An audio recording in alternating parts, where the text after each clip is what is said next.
오늘은 좀 머리 아픈 시간이 될 수도 있겠는데. 왜요? 제 질문의 수준이 그렇게 높았나요? 맞아. 그런데 질문을 조금 바꿔보자.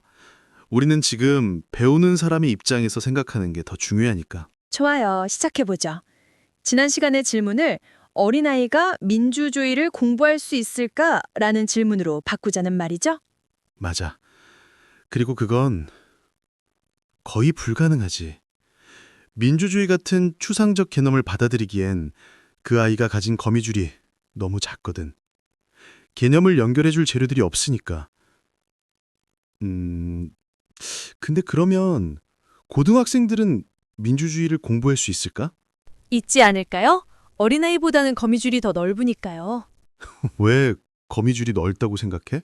그야 나이가 들면 경험도 많고 배움도 쌓이잖아요. 학교 다니면서 공부도 했을 거고 어린아이보다 훨씬 많은 개념을 알고 있겠죠. 오, 그럼 너는 학생들이 배움을 통해 자연스럽게 거미줄이 넓어진다고 생각하는 거구나. 당연한 거 아니에요? 개념과 개념을 생격으로 연결하는 건 이미 누구나 하고 있는 거잖아요. 사실 지난 시간에 우리가 이야기한 공부라는 것도 너무 당연한 얘기를 왜 이렇게 있는 척하면서 알려주는 거지라고 생각했는데 말을 안 했을 뿐이에요. 미안. 근데 진짜 그럴까? 이걸 한번 볼래? 뭐요? 인간이 개념이나 지식을 장기 기억으로 어떻게 넘기는지 보자. 우리 뇌는 정보를 처리할 때 두 개의 회로를 써. 하나는 창조적 사고의 회로야. 우리가 지난 시간에 이야기한 공부할 때 쓰이는 사고 회로인 거지. 이건 대뇌 피질에서 담당하는 거야. 그리고 다른 하나는 기저회계에서 담당하는 회로가 있지. 이 회로는 뭐예요? 우리가 해마에 들어온 새로운 개념을 기존 지식 체계에 붙이기 어려울 때 기저핵으로 보내 장기 기억으로 만드는 거야. 어떻게요? 여러 방식이 있지만 그중 하나는 반복이야. 반복이요? 우리가 반복으로 익힌 지식, 즉 생각하지 않고도 바로 떠올릴 수 있는 것들. 그걸 기저핵이 담당해. 습관과 반응을 담당하는 곳이지. 그럼 결국 생각을 통해 연결된 개념이 아니더라도 반복을 통해 장기 기억에 저장될 수 있다는 말인 거죠? 맞아. 문제는 이 두 회로가 모두 장기 기억으로 가기 때문에 우리는 그걸 구분하기가 어렵다는 거야. 다시 말해, 내가 알고 있는 것이 사유의 결과인지 반복의 결과인지 판단하기 힘들다는 거지. 거미줄처럼 보이지만 사실은 우리가 생각한 거미줄이 아니었던 거네요. 내가 뭔가 알고 있다는 착각처럼요. 그렇지. 하크니스에서는 이걸 단순 학습이라고 불러. 공부하지 않고 단순히 학습하게 되면 가장 먼저 나타나는 문제는 생각의 연쇄가 끊긴다는 거야.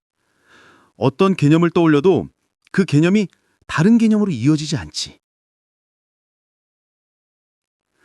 두 번째 문제는 이런 단순 학습으로 익힌 내용들은 대뇌 피질보다 기저핵이 먼저 반응한다는 거야. 즉, 창조적 사고가 일어나기도 전에 이미 자동 반응이 먼저 나와버리는 거지. 그래서 오히려 새로운 연결을 방해해.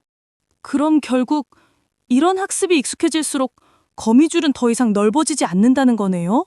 혹은 아주 더디게 늘어나겠지. 그럼 이제 다시 물어볼게. 고등학생은 민주주의를 공부할 수 있을까? 글쎄요.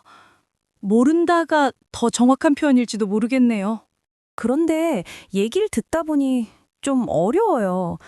나는 생각하면서 공부하고 있는 것 같은데 실제로 그게 단순 반복 학습일 수도 있잖아요? 그걸 어떻게 구분해요? 느낌은 오는데 정확히 어떻게 다른지 잘 모르겠어요. 좋아. 그럼 이 문제를 한번 풀어볼래? 10명의 사람이 모두 한 번씩 악수하는 경우의 수를 구하여라. 뭔 문제가 지 않은 걸래요. 조합 공식을 써서 10시 2로 계산하면 되잖아요. 천잰데? 그럼 이제 혜인이 너가 조합을 배운 적도 들어본 적도 없다고 가정하자. 다시 물어볼게. 10명의 사람이 모두 한 번씩 악수하는 경우의 수를 구하여라. 네? 조합 말고 다른 방법이 있어요?